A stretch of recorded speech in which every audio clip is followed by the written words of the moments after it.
Miguel, kumapit ka. Huwag kang bibitaw sa kamay ko kahit na anong mangyari. Ang pasigaw na sambit ni Mando habang mahigpit na hawak ang kamay ni Miguel. Ang buong katawan nito ay unti-unti nang nilalamon ng balon habang napupuluputan iyon ng mga matitibay na baging na nagmula sa puno ng balite na naroon sa di kalayuan. Hindi ko na kaya. Sobrang higpit na ng pagkakagapos sa akin ng mga baging na to. Hirap na boses na daing naman ni Miguel. Matapos niyang sabihin iyon, ay mabilis na itinungkod ni Mando ang isang paa sa kabilang panig ng bunganga ng balon upang makakuha ng malakas na puwersa para hilahin pa itaas si Miguel. Ngunit segundo lang ang lumipas dahil sa lakas ng kanyang paghawak sa braso ng binata at higpit ng pagkakahila ng mga naturang baging, ay humiwalay ang kamay na iyon mula sa katawan ni Miguel at tuluyan na nga siyang nahulog sa mahiwagang balon at kinain ng tubig doon matapos ilubog ng mga baging na nakabalot sa buo niyang katawan. Samantala, dahil sa lakas ng pagkakahila ni Mando sa hinahawakan niyang kamay ni Miguel, ay tumilapon siya sa di kalayuan matapos na maputol ang kamay ng taong sana ay ililigtas niya. Hawak-hawak pa rin niya ang naputol na bahagi ng braso ng binata habang isinisigaw ng malakas ang pangalan nito. At dahil iyon na lamang ang natira sa katawan ng lalaki, ipinasya niya na doon na lamang iyon ilibing sa loob ng bakuran ng luma at sinaunang bahay na bakasyunan. Gumawa lamang siya ng maliit na hukay kung saan ay kasya lamang ang kamay na kanyang ibabaon doon. Nangyari iyon sa lalawigan ng Capiz kung saan ang hangin ay may dalang bulong ng mga sinaunang alamat. Nakatago ang isang mundo ng hiwaga at misteryo. Kilala ito sa masaganang yamang dagat, luntiang kaparangan at mga bayan na tila hindi natinag ng panahon. Ngunit sa kabila ng natural nitong ganda, may mga kwentong bumabalot sa dilim, mga salaysay ng engkanto, mangkukulam at nilalang na hindi basta-basta dapat hinahamon. Sa pagsapit ng gabi, ang katahimikan ay nagdadala ng kakaibang pakiramdam. Animoy may matang nagmamatsyag sa bawat sulok. Sa Capiz, hindi lahat ng kwento ay katang isip lamang at hindi lahat ng nilalang ay kayang ipaliwanag ng mga mata. 45 taong gulang pa lamang noon si Mando nang mangyari ang hindi niya makakalimutang kaganapan sa balon na nakaluklok sa loob ng bakuran ng luma at sinaunang bahay bakasyunan. Ang bahay na iyon ay pagmamay-ari ng amo niyang matanda na si Lola Yolanda. Isa siyang dating hardinero doon. Mag-isa na lamang sa buhay ang matanda niyang amo, kaya naman bago ito nawala ay inihabilin nito kay Mando ang bahay. Simula noon ay doon na nanirahan ang lalaki at inubos ang kanyang buong panahon sa pagbabantay sa naturang bahay. Hanggang sa lumipas ang maraming taon at nakapag-asawa siya ng babaeng nagngangalang Divina. Nagkaroon sila ng isang anak na lalaki, ngunit dahil nagmula sa mahirap na angkan si Mando, ay pilit na inihiwalay sa kanya ng mga magulang ng babae ang napangasawa niya at hindi na ipinakita pa iyon sa kanya. Naiwan sa kanya ang kaisa-isa nilang anak na naging kasama niya sa bahay na bakasyunan sa loob ng panahon ng pananatili niya doon noon. At nang nawala ang kanyang anak na iyon sa edad na 23 taong gulang, ay naiwan siyang nag-iisa, ngunit mas pinili pa rin niya na doon manirahan sa lumang bahay. Dahil sa labis na respeto at pagiging tapat niya kay Lola Yolanda, ay hindi niya na inisip pa ang sarili. Bagkus ay mas inuna pa niyang gampanan ang habili nito kaysa sa mga mas mahalagang dapat na gagawin niya sa kanyang buhay. Tanging pagbubukid at pagtatanim ng mga mais, kamote at saging lamang ang kanyang kinabubuhay sa loob ng mahabang panahon. At ngayon na nasa edad na 60 taong gulang na siya, ay hindi na ganoon kalakas ang kanyang katawan at panaka-naka na lamang ang pagtitiba ng saging na tanima. Ang bukid na iyon ay minana pa niya kay Lola Yolanda dahil sa labis na tiwala nito sa kanya. Bukod doon, isa rin siyang mahusay at veteranong albularyo at kilala sa kanilang baryo. Walang sino man ang hindi nakakakilala sa kanya at kahit sinong tao ay iginagalang ang lahat ng bagay na tungkol sa matanda. Kaya naman, sa tuwing may mga biktima ng mga masasamang espiritu o aswang na sumasalakay, ay siya ang palaging takbuhan ng mga tao. Pasensya ka na, Yolanda ha. Hindi ko na nagagawang linisan itong balon mo. Ngayon lang ulit ako nagkaroon ng pagkakataon eh. Marami kasing kailangan gawin at bantayan sa bukid. Kagaya ngayon, ang dami na may meste sa mga pananim. Bulong ni Lolo Mando na tila may kinakausap habang nasa gilid ng balon at iyon ay kanyang nililinisan. Nang mawala si Lola Yolanda ay kasama nitong inihabilin sa kanya ang pinakamamahal nitong balon na halos buong angkan nito ang nakinabang noong mga panahon na hirap sa pagsalok ng tubig sa ilog ang mga tao. Ang balon na iyon ang kauna-unahang ginawa sa kanilang buong baryo. Hayaan mo sa mga susunod na araw, palagi na ako may bakanting oras. Madalas ko nang malilinisan itong balon mo. O siya, sige, maiwan na muna kita ha. Bukas babalik uli ako para walisin ang mga tuyot na dahon na nalaglag dito. Sigurado mamaya tambak na naman ang kalat. Pagpapatuloy na bulong niya sa sarili bago kumilos na upang iwanan ang naturang balon. Ang balon na iyon ay hindi lamang ordinaryo sa hindi maipaliwanag na dahilan ni Mando. Sa tuwing sasapit ang dapit hapon ay nagiging animoy kristal na sa sobrang kalinisan ang tubig noon. Ngunit sa tuwing sisikat ang araw sa umaga ay tila nagiging isang pusali iyon sa labis na karumihan. Matagal nang napapansin ni Mando ang mga pagbabagong iyon sa balon. Ngunit kahit kailan ay hindi siya nagkaroon ng oras para pagtuunan iyon ng atensyon. Abala siya sa pagtatanim at pagtatrabaho sa bukid at pag-aalaga ng kanyang mga pananim upang pag dumating ang tag-ulan ay meron siyang makain. Ngunit batid niya kung anong hiwaga ang bumabalot sa balon na iyon. Kapag mayroong sino mang lumapastangan o gawing katawa-tawa ang lugar na iyon, ay tiyak na hindi gugustuhin ang kanilang sasapitin. Maraming beses na siya naging saksi sa kalupitan dulot ng butas na iyon. Laban sa mga tao na nangangahas na lapitan ito at iwalang respeto. Oh, bilisan na ninyo dyan ha. Bago kumagat ang dilim, dapat tapos na kayo sa pag-aani. Hindi kayo maaaring abutan ng dilim dito sa loob ng bakuran. At alam ko rin naman na may mga pamilya kayong naghihintay sa inyo pag uwi ninyo. Tura ni Lolo Mando sa mga kalalakihan na naroon na nag-aani ng mga bunga ng mangga.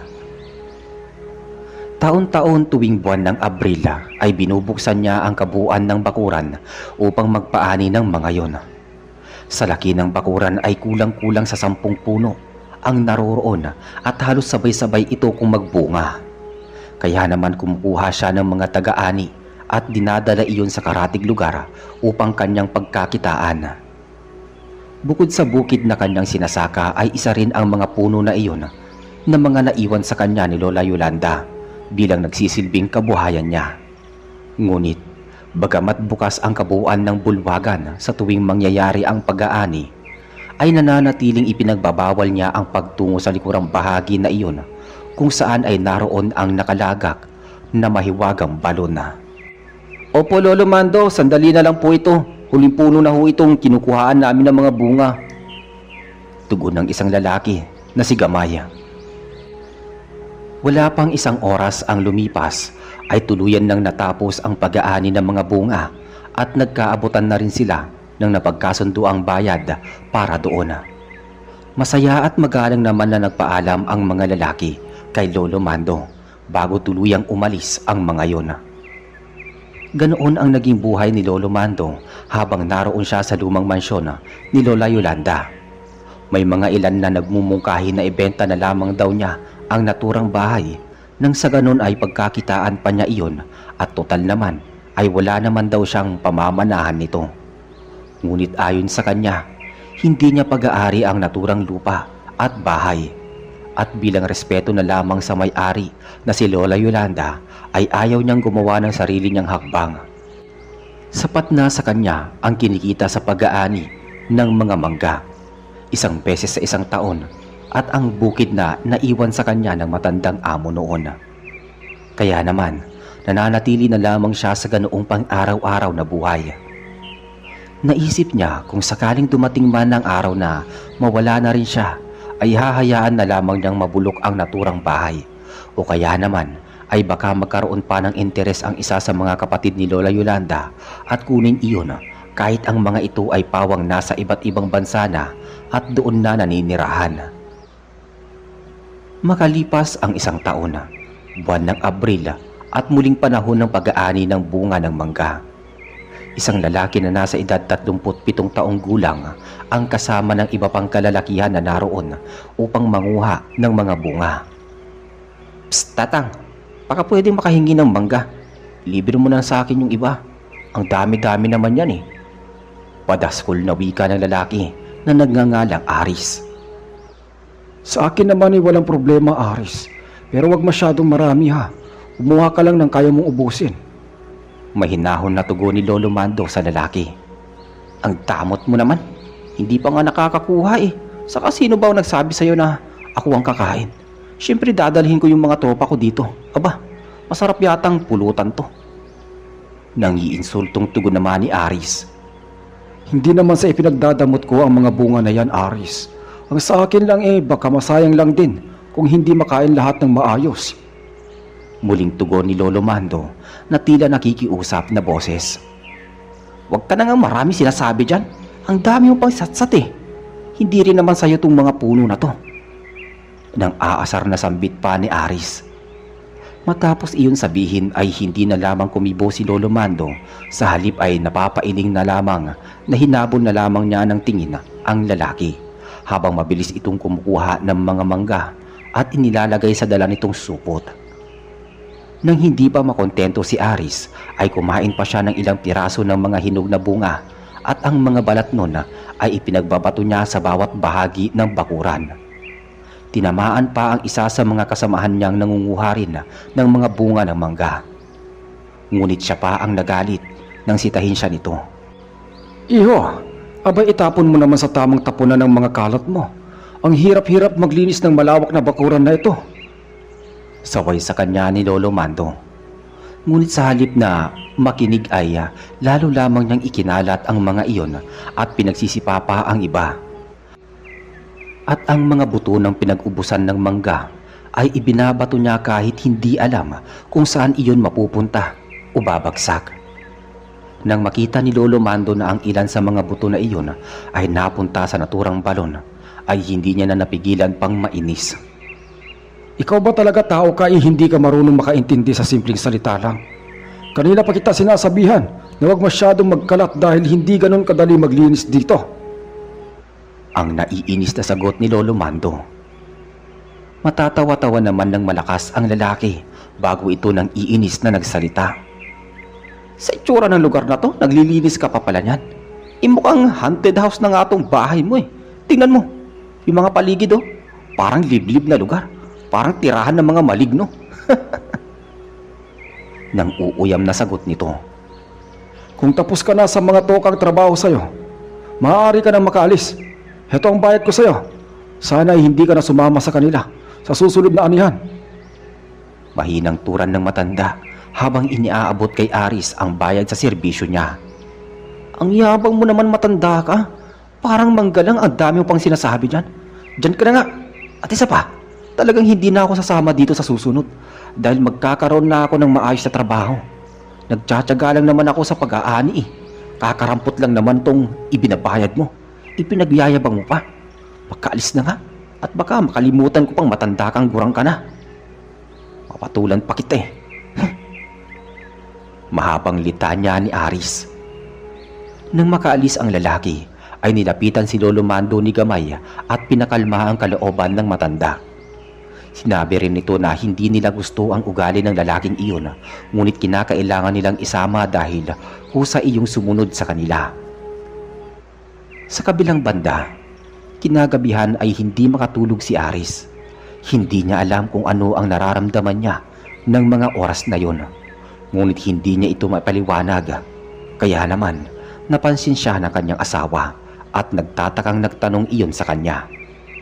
Ngunit tanging iwan lamang ang naisagot niya dahil siya man mismo ay hindi rin maintindihan kung bakit tila aligaga at balisa siya ng gabing yun. Maya-maya ay naramdaman niya na tila namamanhid ang buo niyang katawan. Hindi niya maigalaw ang kanyang panga at bigla iyong nanigas. Nataranta naman ang kanyang asawa at hindi alam ang gagawin. Ngunit walang ano-ano ay biglang tila isang kulay itim na latigo ang sumabit at pumulupot sa leeg ni Aris. Mabilis ang mga pangyayari na hinila siya nito palabas ng kanilang bahay at dahil sa lakas ng pagkakahablot sa kanya ng naturang latigo, nawasak ang dingding ng kanilang bahay nang doon siya idaan ng bagay na iyon. Sa isang saglit lang ay boses na sumisigaw na lamang ni Aris ang naririnig ng kanyang asawa, ngunit hindi na nito nakita pa ang katawan nun.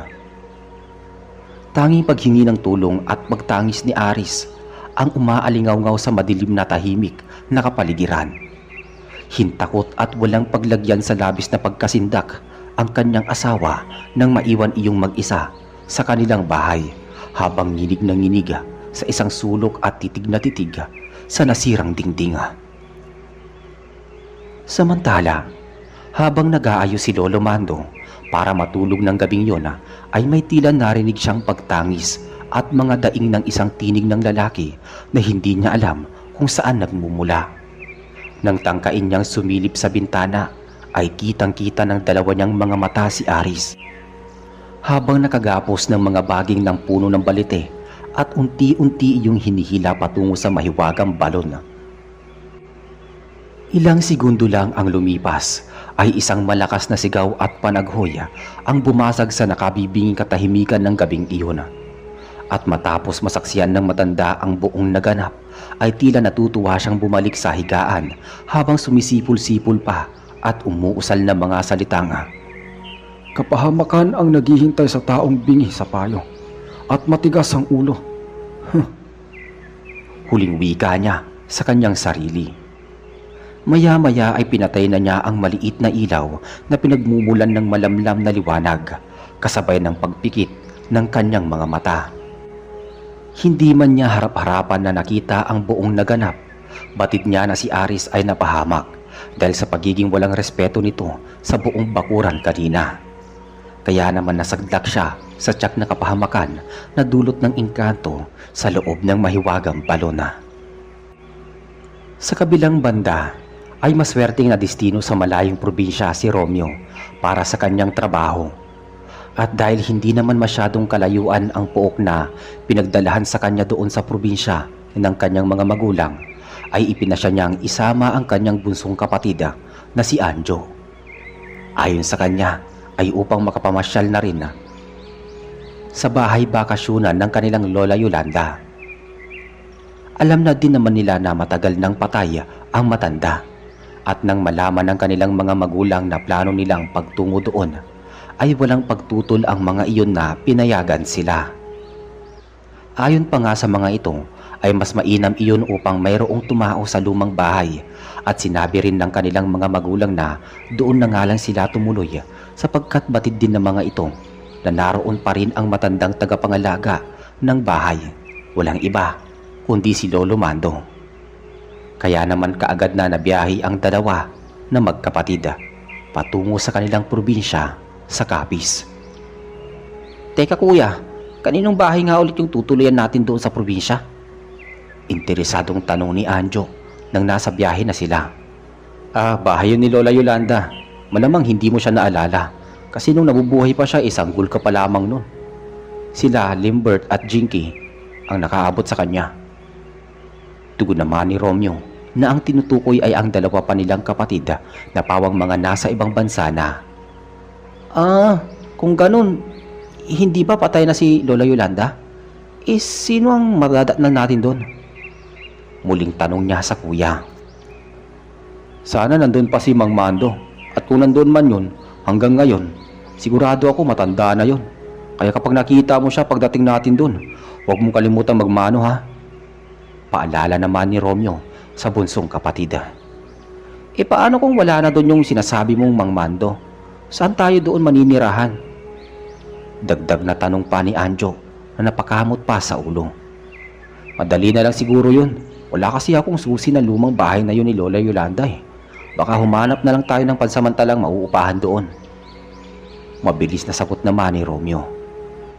Sa sinabing iyon ng kuya ay napatango na lang si Anjo at hindi na ito muling nagsalita pa. Sa halip ay nag-focus na siya sa kanilang mga mahabang biyahe. Ilang saglit pa ay nakita na ni Romeo na natutulog na ang kapatid, kaya hindi niya na iyon inabala pa. Nagpatuloy ang kanilang mahaba at nakakapagod na paglalakbay hanggang sa marating na nila sa wakas ang liblib na baryo kung saan nakalagak ang luma ngunit magarang mansyon ng kanilang Lola Yolanda. Makailang ulit pa silang kumatok sa luma at makalawang na tarangkahan ng malaking bakuran bago sila pinagbuksan ng matanda. Batid ni Romeo na iyon na nga si Mang Mando. Kaagad naman siyang nakilala ng matanda at magiliw silang pinatuloy sa loob ng malawak na bakuran. Kaagad namang nagmano dito ang magkapatid. Kaagad nitong isinarado ang gate nang tuluyan na silang makapasok sa loob. Nang nasa loob na sila ng malaking bahay ay hindi maiwasan ni Anjo na mamangha sa laki nun. Hindi siya makapaniwala na meron palang ganoon kalaking bahay na bagamat luma na ay halata pa rin ang pagiging elegante. Mabuti naman iho at napabisita kayo dito. Teka, ito na ba yung bunso ninyong kapatid na si Anjo? Aba, ang laki mo na. Panimulang bati ni Lolo Mando. Opo Lolo Mando, siya na nga po si Anjo. Sina Lambert at Jinky nga po pala magkasama sa Korea. Doon na sila nagtatrabaho. May mga pamilya na rin silang sarili. Pagsasalaysay naman ni Romeo. Tignan mo nga naman, parang kailan lang noong una at huli kong makita itong si Anjo. Isang gul pa lang, umiihi pa nga yan sa lampin. Pabiro habang natatawang tura ni Lolo Mando. Oo nga po pala. Teka Lolo Mando nadestino po kasi ako dito sa trabaho malapit lang dito. Kaya sabi ko tamang-tama kasi dito po muna sana namin balak na makituloy ni Anjo. Okay lang po ba? Pahayag at tanong ni Romeo. Susming bata ito Bakit tinatanong mo pa? Siyempre naman pwedeng pwede. Bakit naman hindi ibahay ito ng napakabait ninyong Lola Yolanda? Kaya maaari kayong manatili dito kahit hanggang kailan nyo pa gusto. Masayang tugon ng matanda. Napangiti naman ng maluwag si Romeo matapos iyon sabihin ni Lolo Mando. Marami pa silang napag-usapan tungkol sa mga nakaraang karanasan at kaganapan noong nabubuhay pa ang kanilang Lola Yolanda. Nasabi rin ni Lolo Mando na sa kanya iniwan ng matanda ang bahay at ang kaisa-isang balon na nakapwesto sa likurang bahagi noon. Iho, hindi naman sa nakikialam ako ha. Matanong ko lang, bakit ayaw ng mga magulang ninyo na pakialaman ang bahay na ito? Maaari naman nila itong ibenta o kaya naman gawin nilang paupahan para mapagkakitaan. Mahinahon na tanong ng matanda kay Romeo. Lolo, matagal na po namin napag-usapan nila mama at papang tungkol dito Kaya lang, palaging pareho lang ang sagot nila. Ayaw daw nila ito at ayaw nila dito kasi sobrang layo. Isa pa, hindi kasi sila dito nasanay. Nasabi pa nga pala sa akin ni mama na ayaw daw po nilang pakialaman tong bahay dahil hindi nila gusto na baka kung saan-saan na lang po kayo tumira. Mahabang sagot ng binata. Naku naman bakit pa nila ako inaalala? Matanda na ako. Kahit saan maaari akong manirahan. Sayang ang malaking bahay na ito kung mabubulok na lamang dito. Kaagad namang tugon ni Lolo Mando. Sige Polo. Pagbalik namin ni Anjo sa Maynila, sasabihin ko kina mama at papa ang tungkol sa sinabi niyong to. Nakangiting tugon ni Romeo upang hindi na humaba pa ang usapan. Matapos noon ay sinimulan na ng sabihin ng matanda ang mga dapat nilang malaman tungkol sa bahay. Itinuro din ito sa kanila ang kanilang mga magiging kwarto. At ang dahil nga kapwa nga mga lalaki naman sila at magkapatid pa, ay ipinasya na lamang ng dalawa na magsama sa iisang kwarto. Ngunit sa lahat ng sinabi at paalala ng matanda ay may isang bagay ang ipinagtaka nila nang sabihin ito sa kanila ni Lolo Mando. Tandaan nyo ha, wag na wag ninyong lalapitan at sisilipin man lang yung balon na naroon sa likurang bahagi ng bahay ng mansyon. Yun ang kabilin-bilinan ng Lola Yolanda mo bago siya mamatay. Seryosong tinig na wika ng matandang lalaki sa kanila. Sa sinabing iyon ay nagkatinginan ang magkapatid, ngunit sa halip na mag-isip ng kung ano-ano ay magalang na sumagot na lamang si Romeo at sinabi nga, "Opo Lolo, tatandaan po namin lahat ng mga sinabi po ninyo. Susundin namin kung ano yung bawal na gawin dito sa mansyon." Nakangiting tugon niya. Sige na, magpahinga na muna kayo.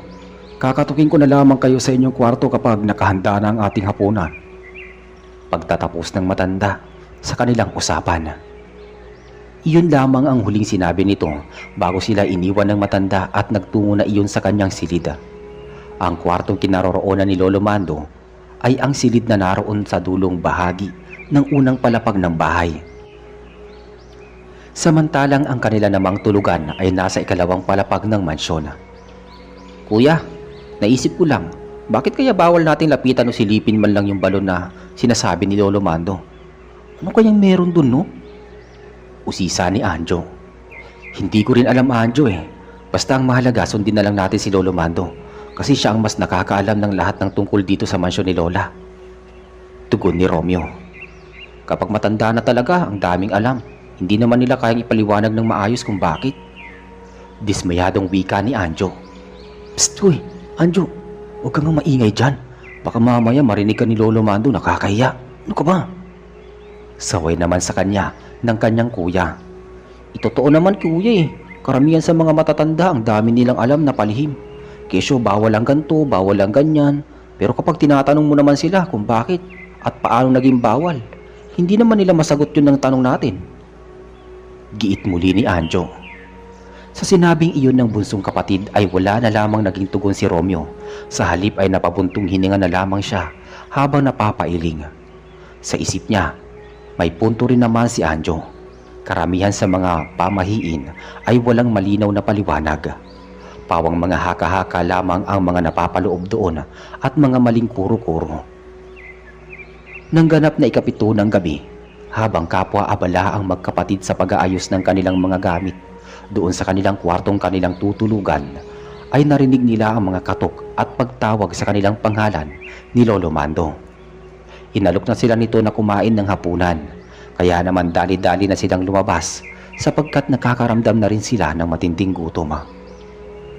Matapos ang hapunan ay saglit pa na nagpahangin ang magkapatid sa labas ng mansyon habang nagmamasid sa paligid. Ramdam nila ang malamig ngunit kakaibang ihip ng hangin doon.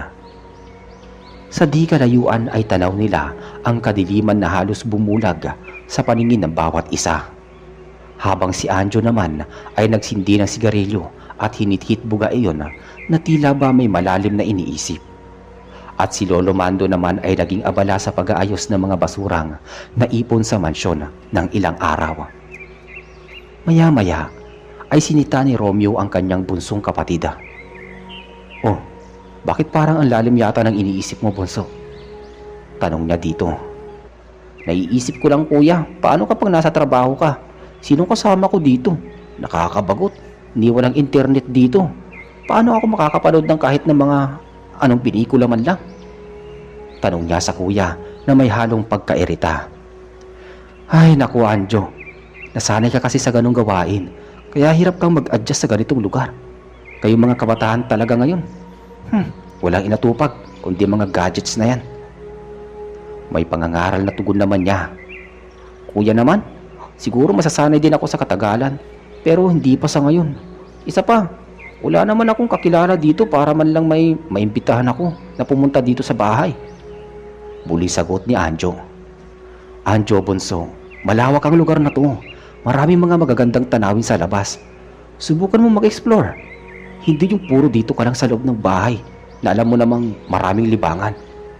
Subukan mo kayang kumuha ng mga larawan at mga video dito sa bakuran. Nang maiba naman yung pinagkakaabalahan mo." Payo naman sa kanya ng kanyang kuya. Pwede naman. Pero kuya, hanggang kailan ba talaga tayo dito? Parang gusto ko nang umuwi eh. Reklamo ni Anjo na tila napapaisip pa. Hindi ko pa alam sa ngayon eh. Malalaman ko pa bukas kung gaano ako katagal na madidistino dito. Tugon ni Romeo. Nang matapos ang kaganapan na iyon, ay nakita nilang pumasok na si Lolo Mando sa loob ng kwarto nito. Matapos silang paalalahanan na isarado ang mga bintana at pintuan, ay sumunod na rin silang pumasok sa kanilang silid tulugan. Madaling araw na nang magising si Anjo sa ingay na nauulinagan niya sa labas ng kanilang kwarto. Tila tunog iyon ng mga makina na pumuputol ng mga damo. Inis na bumangon siya at tinignan ang kanyang kuya Romeo na sa mga oras na iyon ay naghihilik sa sobrang himbing ng tulog. Napapakamot ang ulo na tinungo ang bintana upang silipin ang pinanggagalingan ng ingay. At mula doon ay natanaw niya ang isang lalaki na nakasuot ng pantalon na maong at may hawak na pangtabas ng mga damo. Wala iyong damit pang itaas. Napagtanto niya na doon nga nagmumula ang ingay. Nakapwesto iyon sa may gilid ng balon na sinasabi ni Lolo Mando na huwag nilang lalapitan o sisilipin. At dahil alam niya na hindi siya nito maririnig kung sisigawan niya iyon mula sa bintana para sawayin, ay nagpasya na lamang siyang bumaba at lumabas ng kwarto upang iyon ay puntahan at suwayin ito nang malapitan doon. Ngunit ang ipinagtataka niya ay kung bakit sa lakas ng ingay na nililikha ng tunog na iyon ay tila hindi naman ito naririnig ng mga kasama niya sa bahay. Kaya naman mas lalo siyang naiinis dahil siya lang pala ang tanging naiistorbo sa pagkakatulog at hindi ang iba pang nasa bahay. Nang naroon na siya sa mismong kinaroroonan ng lalaki, sinaway niya iyon na pagalit na boses. Ngunit hindi na siya lumapit pa dito. Pasigaw ang ginawa niyang pagsita doon, sapat lang na marinig iyon ng lalaki. Kaagad namang kumilos ang lalaki at itinigil ang ginagawa na tila nagtatabas ng mga damo sa paligid ng balon. Ngunit nananatiling nakatalikod iyon sa kanya at hindi na nagawang kausapin pa siya. Nakakainis naman oh, istorbo sa pagtulog. Anong oras na may nagtatabas pa ng damo? Hindi pa siya sinabihan ni Lolo Mando na may natutulog na sa ibang... Ay nako, ewan ko ba? Inis na sambit niya sa sarili habang lumalakad na muli papasok ng bahay. Nang tumingin siya sa orasan na nasa kanyang braso, ay nakita niya na eksaktong 3:00 pa lang ng madaling araw. Kung tutuusin, ay nasa kasarapan pa talaga siya ng tulog ng mga ganoong oras. Kaya naman, inis na bumalik na lamang siya sa kwarto para ituloy ang naputol na paghimbing na tulog. Ngunit hindi na niya magawa pang makatulog hanggang sa pumutok na ang araw at narinig na niyang kumatok na si Lolo Mando sa pintuan ng kanilang kwarto para sa almusal. Kamusta ang unang gabing pagtulog ninyo dito? Nakatulog naman ba kayo ng maayos? Tanong ni Lolo Mando nang magkakaharap na sila sa lamesa. Ayos lang naman Lo. Ang sarap nga ng tulog namin eh. Oo nga po pala. Maya-maya aalis din ako. Kailangan kong puntahan yung lugar na kung saan kami magtatrabaho sa susunod na linggo. Wika ni Romeo habang kumakain. Mabuti naman kung ganon. At mag-iingat ka mamaya ha. Alam ko naman na kabisado mo pa dito. Wala naman halos na naiba simula noon. Nagkaroon lang ng mga bagong tao. Ang sagot naman ng matanda. Ngunit nang bumaling ang matanda kay Anjo, ay tila wala ito sa sarili at matamlay ang pangangatawan. Kaya naman kaagad niya itong tinanong. Anjo iho, may nararamdaman ka ba? Bakit parang matamlay ka yata?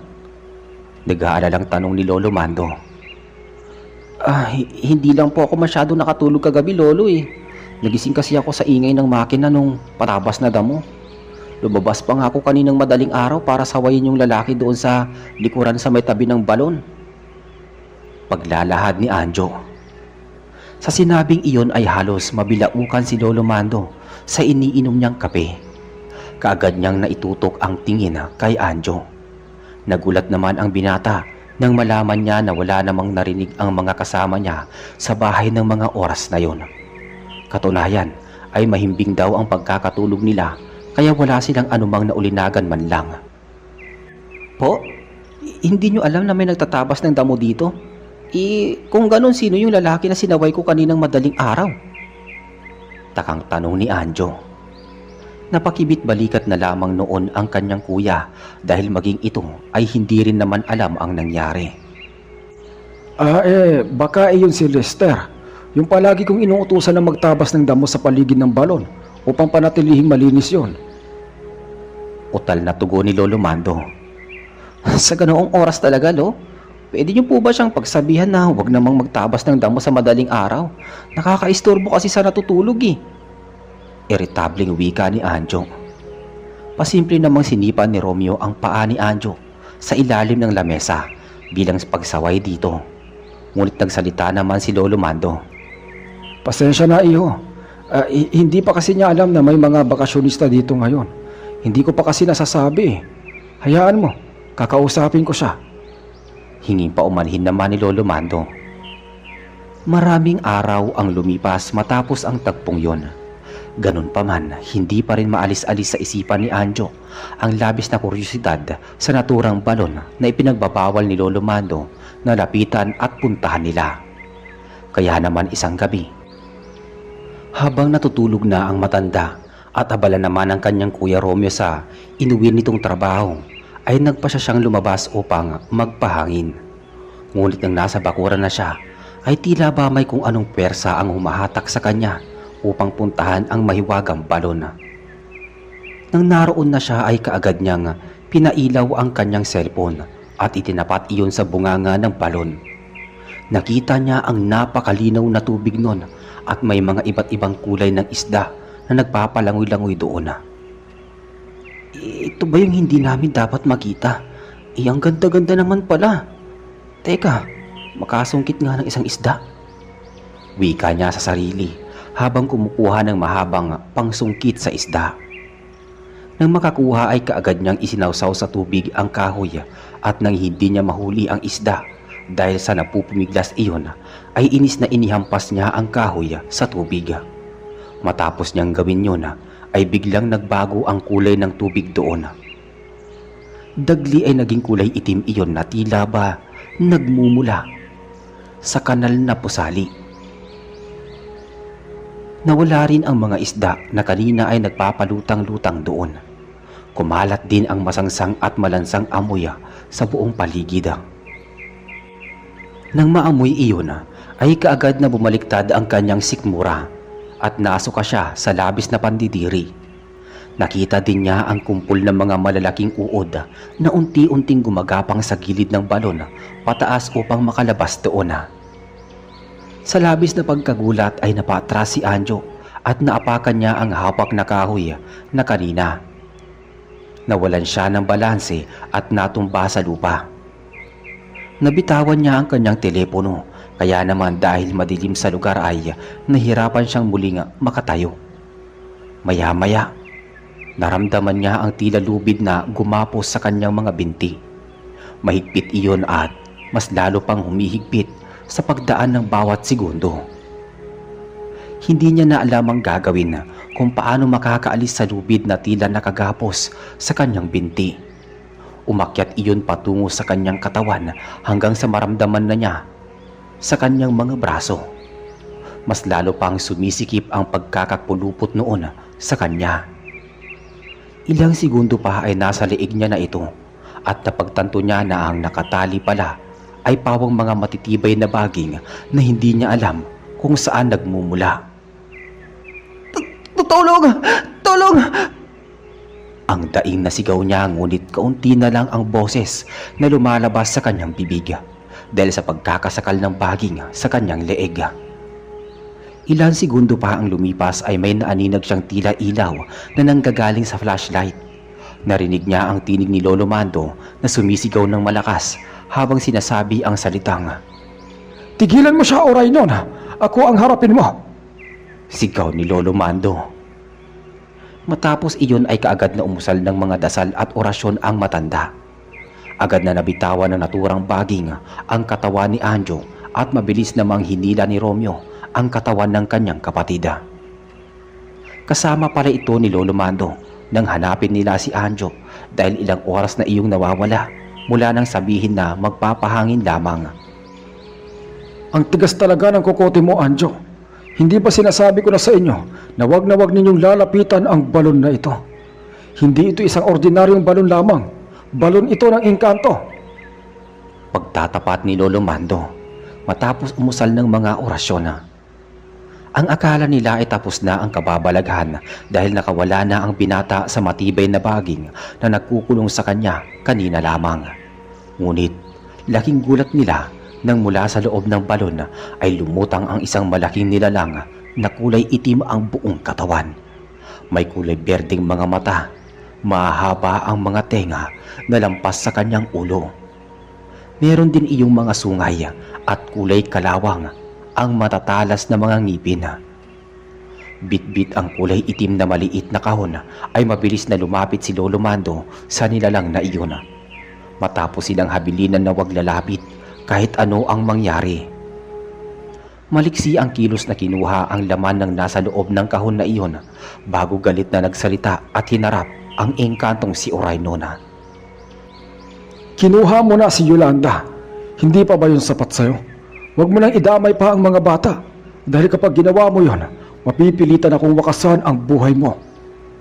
Galit na tura ni Lolo Mando. Sa narinig na iyon ay nagkatinginan ang magkapatid. Ngayon ay unti-unti nang nagiging malinaw sa kanila ang lahat. Ngunit hindi pa rin iyon lubos na nauunawaan ng kanilang isipan. Kaya naman, hinayaan na lamang nila ang matanda na makipagtuos sa engkantong nasa harapan nito. Nakuha mo na ang lahat. Si Yolanda, ang pinakamabait kong amo, ang aking anak na si Miguel. At ngayon, plano mo namang kunin ang kanyang mga apo. Hindi ako makakapayag. Pigil ng matanda. Huwag kang makialam dito, tanda. Hindi ako ang may gusto na kunin si Yolanda. Kusa niyang isinuko ang kanyang sarili kapalit ng buhay na walang hanggan sa aming kaharian. Natatawang tugon naman ng engkanto na si Oraynona. Ngunit bakit ang aking anak na si Miguel ay kinuha mo rin noon? Wala kang puso! Sigaw na sambit pang muli ng matanda. Nagkasala sa akin ang anak mo. Marapat lamang na siya ay aking parusahan. Dinumihan niya ang balon na ito na siyang aking tahanan. At ang sino mang lumapastangan sa aking pag-aari ay hindi ko papayagan. Dumadagundong na wika pa ng engkanto. Matapos iyon sabihin ay sumigaw iyon ng malakas at ikinumpas ang mga kamay sa ere dahilan upang bumuhos ang malakas na ulan at mabagsik na hangin. Sinabayan din iyon ng mga malalakas na kulog at tila kuryenteng kidlat na umaalimbaw-baw sa himpapawida. Magmadali kayong pumasok sa loob ng bahay. Isarado ninyo ang mga bintana at pintuan. Bilis! Pasigaw na utos ng matanda habang nilalabanan ang ingay ng malakas na ulan.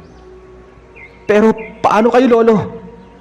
Nag-aalalang tanong ni Romeo. Huwag ninyo akong alalahanin. Bilis na!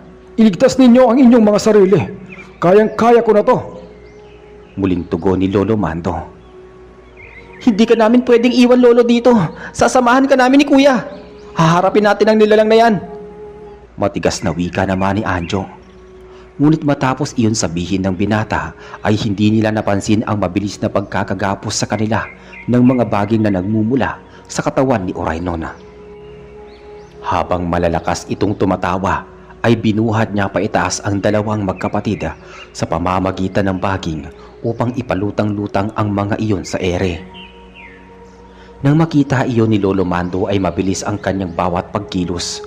Kaagad niyang isinaboy sa mga baging na nasa katawan ni na Romeo at Anjo ang anting-anting na dinurog na buto ng kalumpang. Nang maisaboy niya iyon ay kaagad na nalanta ang mga baging at natuyot iyon na tila ba naging lantang gulay. Kaagad na nabitawan ng mga baging na iyon ang magkapatid at bumagsak sila sa lupa. Dahil doon ay nahirapan silang makatayo ng maayos. Mas lalo namang nangalit ang engkantong si Oraynona at mas lumakas pa ang ulan at hangin na halos tangayin na sila nona. Nakita nila na unti-unti nang naglalabasan ang mga ugat ng mga puno sa katawan ni Oraynona. Kita-kita din nila kung gaano nanlilisik ang mga berdeng mga mata noon habang nakatitig sa kanila. Ngunit hindi nagpatinag si Lolo Mando. Sa halip ay muli may kinuha siyang tila isang biluhaba na batong kristal sa maliit na kahon na kanyang hawak. At nang itaas niya iyon ay bigla itong humaba na tila ba isang espadang kulay luntian na makinang. Mayroon iyong 3 matutulis at sangasangang sibat sa pinakadulo. Iyon ang mutya ng alon na siyang tatapos sa buhay ng masamang engkanto na si Oraynon. Kaya naman, kaagad na dinasalan niya iyon at inihipan saglit. Matapos iyon ay bahagya pa niyang binulungan ang mutya ng alon at nagwika. Sa bisa ng mutya ng alon na ito, wawakasan ko ang iyong kasamaan, Oraynon. Sigaw na sambit ni Lolo Mando. Matapos sabihin iyon ay mabilis na sumibat patungo sa engkanto ang mutya ng alon na may 3 matutulis na sima at kaagad iyong tumama sa leeg nito. Nang muling umusal ng orasyon ang matanda ay gumalaw muli ang mutya upang lubusang hiwain ang leeg ng nilalang. Kaagad na humiwalay ang kanyang ulo sa katawan at nagpagulong-gulong iyon sa lupa. Napunta iyon sa kinaroroonan ng magkapatid na si Anjo at Romeo. Romeo, Anjo, magmadali kayo. Pagulungin ninyo ang ulong iyan at ihulog ninyo sa loob ng balon. Natatarantang utos ni Lolo Mando sa kanila. Ngayon din po, Lolo. Mabilis na sagot naman ng mga yon. Kaagad ay mabilis nilang naitulak ang naturang ulo ng engkanto hanggang sa mapunta ito sa tuluyan sa loob ng balon. Bigla ay kumulo at sumukal ang tubig noon at nagdulot ng malakas na usok hanggang sa unti-unting natuyo ang tubig sa loob ng naturang balon. Kasunod noon ay tumigil ang malakas na pag-ulan at ihip ng hangin. Nagyakapan naman ang magkapatid at nanghingi sila ng tawad kay Lolo Mando dahil sa katigasan ng ulo ni Anjo. Ngunit hindi naman sila sinisi ng matanda at sa halip ay nagpasalamat pa iyon sa kanila dahil sila ang naging daan upang wakasan ng tuluyan ang maitim na plano ni Oraynon. Tama ang narinig ninyo, iho. Hindi totoong namatay ang Lola Yolanda nyo at alam iyon ng mga magulang ninyo. Kaya hindi na nila ninais pa na manatili sa lugar na ito simula noon. Paglalahad ni Lolo Mando nang magkausap na sila sa loob ng mansyon. Kung ganun, totoo po na sumama siya sa engkantong yun kapalit ng buhay na walang hanggan? Takang tanong ni Romeo. At yung sinasabi po ninyong Miguel, anak niyo po yun? Paano po siya nakuha ng balon? Sunod na tanong naman ni Anjo. Tama ka, Romeo.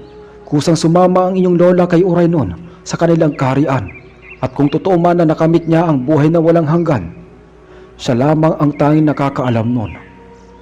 Sagot ng matanda.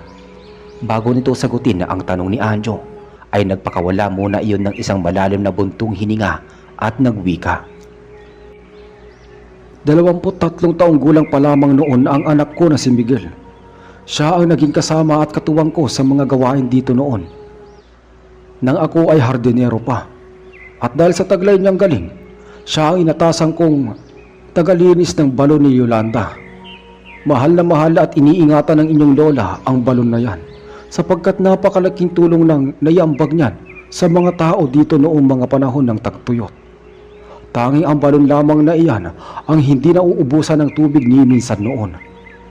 Minsan, aksidenteng natapunan ng aking anak ng gasolina ang balon na iyan. Naglalagay siya noon ng gasolina sa makina ng pantabas ng mga damo. At bilang parusa ng engkanto na si Oraynon, kinuha siya nito sa akin. Malungkot na pagsasalaysay ni Lolo Mando. Kinalulungkot po namin, Lolo Mando, ang nangyari sa inyong anak. Pagsisimpatyang tugon naman ni Romeo. Ibig sabihin, siya yung nakita kong nasa tabi ng balon noong madaling araw. Yung kinuwento ko sa inyo nung gabing hindi ako makatulog ng maayos. Sinaway ko pa nga siya noon pero tumigil naman siya. Bulalas ni Anjo. Napatango na lamang si Lolo Mando bago malungkot na nagsalitang muli. Ang pagpapakita niyang iyon sa iyo ay isang babala upang magkaroon kayo ng ideya tungkol sa kababalaghan na nagaganap sa lugar na ito. Ngunit minsan, iniisip natin na may masamang pakay ang mga nilalang na kagaya nila dahil wala na silang kakayanan pa upang ipaliwanag ang tunay nilang hangarin para sa atin. Mahaba at makahulugang wika ng matanda. Ngayon nauunawaan ko na ang lahat, kaya pala siya nagpakita sa akin para bigyan ako ng senyales. Siguro, kung inalam ko lang noon kung ano ang nais niyang ipahiwatig, baka naagapan ko pa yung kuryosidad ng sarili ko na magpunta dito sa balon na to. Pag-amin ni Anjo sa kamaliang nagawa. Huwag na ninyong alalahanin pa ang nangyari, mga apo. Ang mahalaga, tapos na ang laban at maaari na tayo magpatuloy sa buhay ng walang takot at mangamba. At palagi ninyong tatandaan, hindi kailanman mananaig ang kasamaan laban sa kabutihan. Pahuling wika ng matanda. Matapos ang ilang buwan na mangyari iyon, tuluyan ng pinasarado ni Lolo Mando ang naturang balon, alinsunod na rin sa kagustuhan ng mga magulang ng magkakapatid na sina Romeo at Anjo.